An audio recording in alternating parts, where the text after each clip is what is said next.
Oi pessoal, me chamo Rodrigo Freires, sou professor aqui da FADAT e estou aqui mais uma vez para comandar o podcast Conversas Acadêmicas, e hoje a gente vai receber uma convidada mais que especial, que é farmacêutica clínica e hospitalar, que tirou um tempinho na agenda dela para vir bater um papo super legal com a gente. Então seja bem-vinda, Arquila. Obrigada, Rodrigo, pelo convite. É uma satisfação estar aqui hoje, nesse momento, né, para a gente discutir um pouco aí sobre as minhas vivências.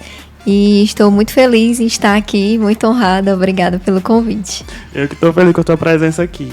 E hoje a gente vai falar sobre uma temática super importante, que é o farmacêutico na UTI, que eu acredito que é uma área que a maioria dos nossos alunos ainda não tem conhecimento, né, que o farmacêutico possa atuar. E a Arquila, ela vai desmistificar um pouco essa área e falar o que mais acontece, qual é o papel do farmacêutico clínico dentro de uma UTI. Então, falar desse assunto para mim é sempre um prazer, porque a minha experiência na terapia intensiva ela foi muito exitosa, apesar de que, assim, a terapia intensiva ela não é algo novo. Então, desde 1950, lá nos Estados Unidos, já tínhamos, né, a terapia intensiva instalada. Mas, dentro da farmácia clínica, pela regulamentação, é bem recente. A legislação da RDC 675 de 2019, ela trouxe aí essa nuance de que o farmacêutico clínico, que é que ele pode fazer dentro da terapia intensiva. E dentro dessa perspectiva, nós conseguimos ver que o farmacêutico ele sai daquele papel de ser o profissional do medicamento, ele acaba se tornando mais próximo do paciente. Então, a gente faz muitas atividades dentro da farmácia clínica na terapia intensiva. Desde o momento que o paciente chega, né, na admissão, a gente consegue coletar as informações, os históricos daquele paciente, se ele fazia uso de medicamentos em domicílio, se ele tem alergias. Nós conseguimos verificar a prescrição desse paciente, que realmente é um paciente muito complexo. Rodrigo, exige assim, realmente muito conhecimento. A gente faz uma análise bem detalhada de todos os problemas relacionados a medicamento, desde o momento da necessidade, efetividade, segurança. Então, a partir disso, nós também identificamos possíveis reações adversas nesse paciente. Fazemos o gerenciamento de antimicrobianos, que é uma das atividades assim, extremamente importantes. Eu já participei de alguns programas, de projetos de gerenciamento de antimicrobianos, e a gente consegue identificar que isso realmente faz a diferença, diminui a mortalidade tendo um farmacêutico dentro da UTI e conseguindo fazer esse acompanhamento, que é um problema assim, mundial, realmente global, é a resistência da terapia antimicrobiana. E a gente acompanha todo esse processo, desde o momento que o paciente entra na UTI até o momento que ele sai, para que ele consiga depois estar posteriormente em casa com seus familiares.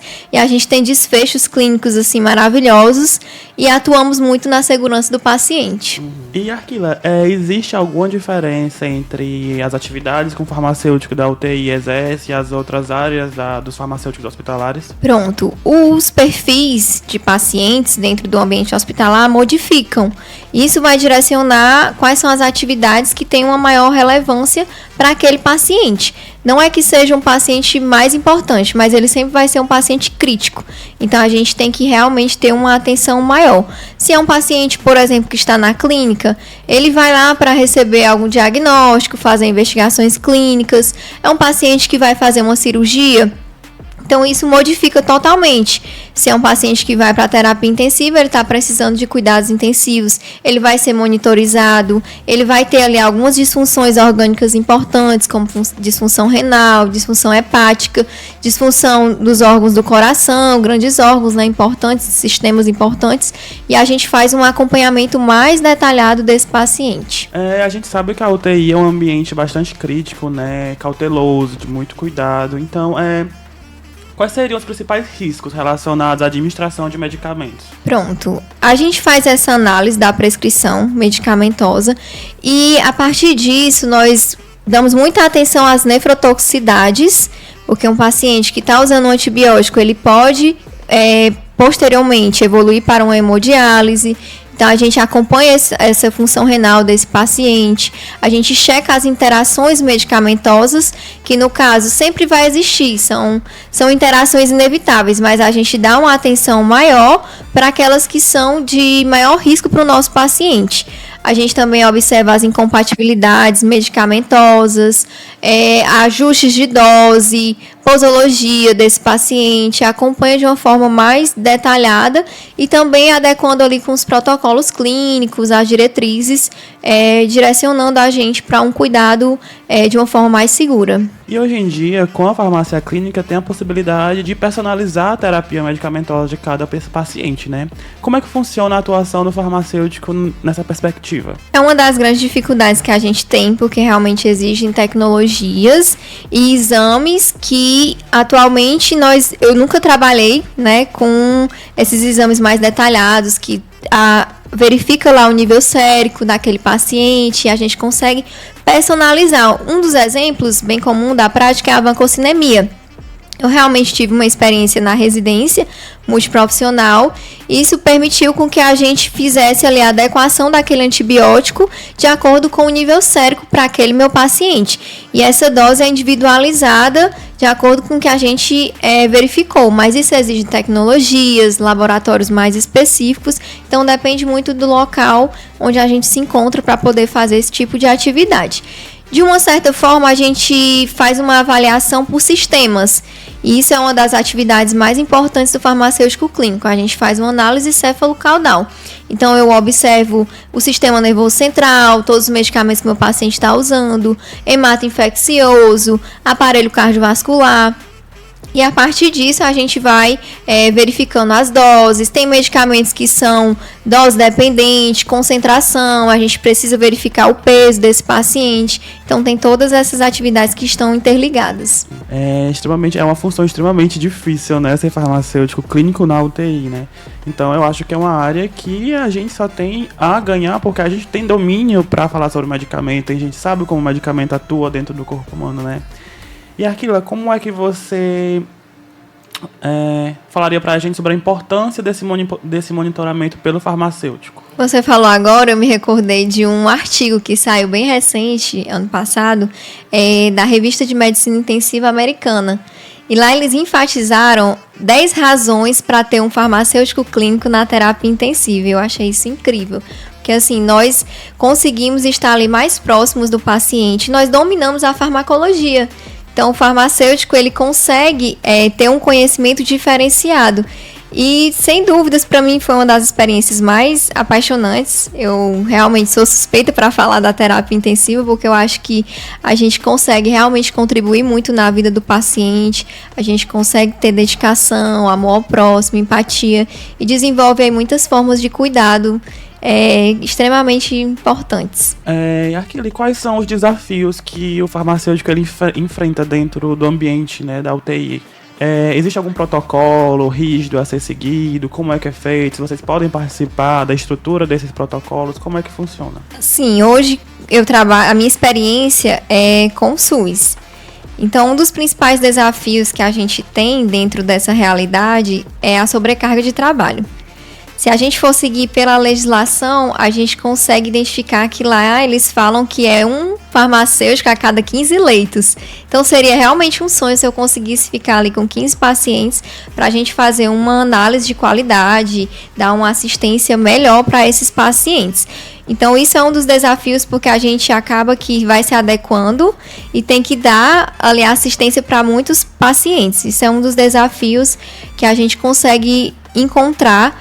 E também em relação às atualizações de conhecimentos, a gente precisa ter mais disponíveis aplicativos, tecnologias, para que a gente consiga desenvolver esse trabalho de uma forma, de uma assistência para um paciente de forma completa. Então, acredito que isso é um dos desafios. Mas para mim, hoje mesmo, assim, da profissão, que eu acho que a gente futuramente pode ser que isso aconteça, é o reconhecimento profissional. As pessoas entenderem o nosso papel dentro da terapia intensiva, saber que realmente a gente faz a diferença. E eu consigo falar isso com propriedade porque a equipe que eu fazia parte, minha equipe de Sobral, eu realmente tive momentos assim que eu era realmente convidada farmacêutico tem que participar das visitas, chama a farmacêutica que eu preciso dela aqui. Então, a equipe realmente tinha muito, assim, a farmacêutica como uma referência quando eles tinham alguma dúvida. A enfermagem, ela administra os medicamentos.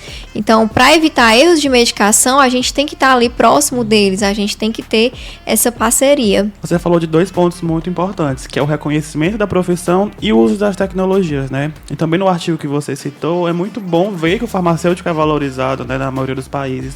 Aqui a gente sabe que ainda tem algumas culturas, né, que ainda tem aquele certo receio, mas a gente sabe a importância que o farmacêutico tem na farmacoterapia, né? E sobre as tecnologias, você falou de aplicativos, assim, mas como é que você acha que elas mudariam ou como elas impactariam no ambiente da UTI? Hoje a gente tem muito em alta a inteligência artificial. Sim. Eu realmente não tive nenhum contato e nem tive a oportunidade de trabalhar com inteligência artificial, mas a gente sabe que existe, sim, principalmente para ajudar na análise de prescrições. Claro que ela é uma ferramenta que vai auxiliar, mas que não vai substituir a gente. Então, eu acredito que vai ser muito promissora a inteligência artificial, principalmente para ajudar nessa análise da prescrição. Algumas tecnologias também, como eu falei, de individualização terapêutica, que você consiga fazer ali uma análise do nível sérico daquele paciente para poder verificar. Tem a farmacogenética também, que assim individualiza para aquele paciente, mas que realmente demanda um alto custo. Então, para a gente que trabalha no SUS, é realmente uma dificuldade, que aos passos lentos isso vai acontecendo, mas dentro da minha experiência, nós temos ali prontuários eletrônicos e sistemas que ajudam já a gente de uma certa forma, porque se um paciente tem uma alergia, a gente sinaliza nesse sistema, ele vai impedir que aquele medicamento seja dispensado para esse paciente. Se é um paciente que teve uma reação adversa, a gente consegue sinalizar para que toda a equipe visualize no sistema. Então, existem alguns pontos que o sistema bloqueia se for uma dose muito alta. Ele já identifica ali algumas reações adversas, algumas interações medicamentosas. Então, algumas tecnologias realmente fazem a diferença no nosso dia a dia. Com certeza, né? A tecnologia, ela veio para somar nas nossas vidas, né? E Arquila, já com esse tempo, com essa sua experiência na área hospitalar, tem algum caso assim que te marcou, que você até hoje você leva como exemplo para falar para os seus alunos? Conta pra gente. Tenho muitas histórias, assim, da terapia intensiva, mas eu tenho realmente uma que me marcou muito, que foi com um paciente que tinha uma doença rara, uma doença genética, que é a porfiria aguda, e que na época eu tinha ali muita integração com a equipe, então trabalhei com os residentes, tive o prazer de estar ali com profissionais que realmente tinham muito conhecimento, como o Dr. Maico Felipe, a doutora Lindiane, a doutora Gabriela. Eles realmente fizeram uma força-tarefa para que a gente conseguisse o tratamento para esse paciente. Porque o tratamento da porfiria aguda, ela atualmente não existe disponível no SUS em nenhum local.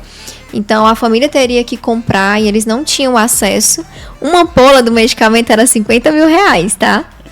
Então, a gente ficou assim, sem saber o que fazer. Realmente, eu entrei em contato com várias empresas. Era um medicamento que tinha que vir dos Estados Unidos, importado.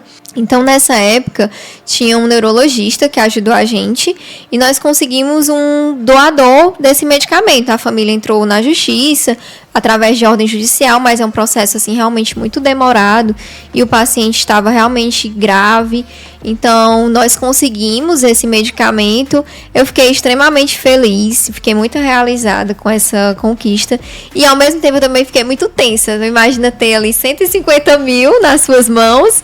E eu precisei estudar muito para saber a diluição adequada, até a forma de agitação desse medicamento. Então, a equipe de enfermagem foi muito parceira, eles realmente fizeram, eu acompanhei o processo, eles fizeram da forma que era para ser. Eu estudei sobre a diluição desse medicamento, verifiquei que era um medicamento fotossensível, então a gente tinha que proteger da luz. E assim, o paciente, ele teve um desfecho muito favorável. Ele realmente conseguiu sair do quadro agudo da doença. Infelizmente, ele foi a óbito, mas ele saiu daquele quadro grave da doença porque a gente conseguiu uma ferramenta importante do cuidado, que foi o medicamento. Então, às vezes, o acesso do medicamento para o paciente é uma das atividades que a gente desenvolve dentro do cuidado. É como se, eu entendo isso, que o medicamento ele é a ferramenta mais importante do cuidado, mas que a gente não pode ser o profissional do medicamento. E a partir disso, como eu falei, a terapia intensiva, ela exige isso, a empatia, o cuidado. Então, muitas vezes você lidar ali com o final da vida daquela pessoa e a gente tem que proporcionar essa parte de conforto, de alívio, de ter alguma palavra. E o farmacêutico, ele fica muito nesse cenário da farmácia. E quando você está junto com o paciente, é diferente. Você consegue ter ali uma percepção totalmente diferente. E para mim foi uma das histórias mais marcantes, mas sem dúvidas eu trabalhei com grandes profissionais da terapia intensiva, tanto adulto quanto pediátrico, e é muito gratificante. Às vezes eles não sabem, é o que eu sempre digo, né? A gente fica ali nos bastidores. Muitos pacientes eu ajudei de alguma forma, eles não sabem nem nunca vão saber, mas eu sei e é isso que importa. A gente vê o mundo que é a farmácia clínica, né? E o que importa, na verdade, é a gente saber que está fazendo o nosso trabalho da melhor forma que a gente pode oferecer àquele paciente, né? E aqui a gente sabe que existe protocolos para administração de medicamentos dentro da UTI, né? Como é que acontece essa criação de protocolos? Como é que eles são revisados? Conta um pouco pra gente. A gente tem as comissões, né, de farmacoterapêutica que ajudam na seleção dos medicamentos e começa a partir daí. Nós temos os guias farmacoterapêuticos e dependendo do local em que se é trabalhado, porque eu tenho uma experiência assim mais ampla em relação à residência, então já passei por hospitais que a gente não tinha protocolos disponíveis e acabava que a gente se adequava como residente, tentava utilizar algumas outras referências de hospitais grandes como Sírio-Libanês, Albert Einstein, a gente consegue esses materiais, ou hospitais universitários, como a gente tem em Fortaleza, o HU, é um dos hospitais assim de referência. Mas a construção acontece com a equipe dos farmacêuticos. Hoje, onde eu trabalho, nós temos todos os protocolos bem instituídos, desde a diluição dos medicamentos, dose, e tudo isso é revisado a cada 2 anos, é atualizado, e nós fazemos de acordo com a instituição, de acordo com o perfil que a gente atende, com os medicamentos, e tudo isso é bem direcionado. E como eu falei, tem outras fontes que a gente usa, como alguns aplicativos, Micromedics, tem o Guide Sanford, que a gente usa muito para antimicrobianos, e são algumas ferramentas ali importantes para auxiliar no nosso dia a dia. Agora que a gente já conhece um pouco, né, sobre as funções do farmacêutico, né, um pouco das dificuldades, que eu acho que é comum para todas as áreas, né, não só da farmácia, quais são os treinamentos e qualificações necessárias para um farmacêutico clínico da UTI? Pronto. Para que o profissional ele seja bem preparado, é claro que ele tem que estar bem atualizado. E é muito importante fazer cursos. Tem cursos de pós-graduação já disponíveis, mas para mim, dos pontos fundamentais é a residência multiprofissional. Eu acho que é uma das experiências mais ricas, porque é uma pós-graduação que você tem a vivência prática. Então, para mim, foi extremamente enriquecedora. São 60 horas semanais, não é fácil. Foram 2 anos intensivos de muita aprendizagem, mas que a gente consegue realmente ter uma formação mais clínica e muito voltada para o paciente. E essa experiência, ela perpassa por diversos sistemas. Então, eu tive experiência no paciente da emergência, paciente da neurologia, paciente do Hospital do Coração, pacientes que estavam na UTI, pacientes que estavam na atenção primária. E hoje a gente tem aí disponível em Fortaleza, tem no HU a residência de terapia intensiva e também no Hospital Regional do Sertão Central vai abrir a seleção ano que vem. Então espero aí que futuramente quem tem interesse nessa área prossiga, já que a gente tem na nossa região, é uma das oportunidades assim riquíssimas. Na época eu não consegui fazer porque aqui não tinha, na área que eu queria, não tinha disponível realmente a residência. Então hoje eu já enxergo como um grande avanço e eu fico muito feliz porque eu contribuo com esses residentes. Eu gosto realmente de estar envolvida na parte do ensino, a gente que é grandes amigos aí da parte da docência, que é um ponto importante para transformar e levar conhecimento. Então, além de tudo isso, a gente também tem, eu falei de alguns pontos importantes, né, de pós-graduação, mas a gente também tem a AMIB, que é a Associação de Medicina Intensiva Brasileira. Eles futuramente, isso foi falado no congresso ano passado, que eu estava lá, que eles vão fazer uma prova para você receber o título de intensivista.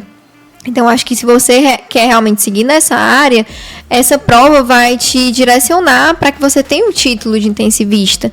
E tem também a SOCET, que é a Sociedade Cearense de Terapia Intensiva. Eles estão bem abertos aí para quem quiser entrar em contato. Tem o Instagram. Eu sou associada da AMIB. Realmente a gente tem acesso a cursos bem importantes direcionados para a área da terapia intensiva. Então, a gente como professor, né, a gente sabe a importância da educação continuada, né, para todas as áreas, né, mas é certo que existem áreas que precisam um pouco mais, né, da nossa dedicação, como a terapia intensiva, né. E Aquila, você acha que o farmacêutico da UTI, ele tem uma atuação, informação da equipe multi? Como é que funciona isso dentro do ambiente hospitalar? Realmente foi uma das experiências mais exitosas da minha vida. Começou lá na residência, porque tudo a gente vai para a parte multiprofissional. Na minha equipe nós tínhamos enfermeiras, nutricionista, fisioterapeuta e eu como farmacêutica. E a gente interagia muito, a gente discutia casos clínicos. É extremamente importante você discutir, por exemplo, com o nutricionista sobre interações entre medicamento e alimento. O fisioterapeuta, que ele vai atuar ali na gravidade do paciente que está sob ventilação mecânica, e isso impacta na sedanalgesia, que a gente faz esse acompanhamento. A enfermagem, não preciso nem falar, é tanta coisa que a gente trabalha com a enfermagem. A gente vê a questão da administração dos medicamentos, aprazamentos. E a equipe que eu trabalhei de terapia intensiva, realmente a gente tinha essa troca de conhecimento mútuo. Era muito respeito, muita comunicação. Eles realmente tinham ali, como farmacêutico, uma figura que ficava junto com eles. Eu saía da farmácia e eu ia para o cenário deles. Eles me relatavam um problema e eu dizia, vamos lá, me mostra o que é que está acontecendo. Olha, aquilo aconteceu, isso é uma reação adversa. Vem aqui para ver esse medicamento, a diluição, como é que está ficando. Então, consegui acompanhar esse processo juntamente com eles. E juntamente com os prescritores, que a gente faz uma atividade de intervenção farmacêutica junto com os prescritores.